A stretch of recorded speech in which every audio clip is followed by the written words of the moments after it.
In today's video, I'm going to teach you how to embed a YouTube video in Coda IO. If you're building a doc in Coda and want to showcase a YouTube video right inside the page, there are two simple ways to do it.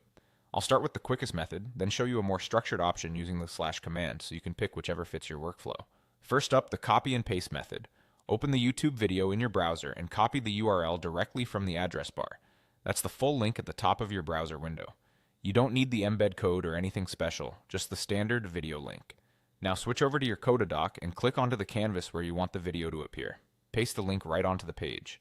Coda will automatically recognize that it's a YouTube URL and transform it into an interactive player. You'll see the video thumbnail, the play button, and all the familiar YouTube controls appear in line. It's that straightforward.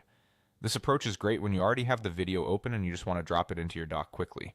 If it doesn't convert immediately, make sure the link is the full URL from the address bar and that it's on its own line. Once it's recognized, you can immediately play it from within Coda without leaving your doc. Now let's look at the second approach using the slash command. This is helpful when you want to set up the player first, even before you grab the link. On a new line in your Coda doc, type / followed by video or YouTube. A small menu will pop up with options. Choose the YouTube option. Coda will place a setup box on the page for you. When you're ready, paste your YouTube URL into that box. As soon as you do, Coda turns it into the same interactive player you saw with the first method.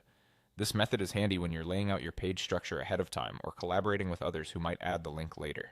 It keeps your doc organized and makes it clear where the video will live, even if you don't have the URL on hand at that exact moment. To recap, you can either paste a YouTube link directly onto the Coda canvas for an instant player, or type /video or our YouTube, select YouTube, and paste the link into the setup box. Both paths get you the same result, a clean embedded YouTube player right in your doc, ready to watch.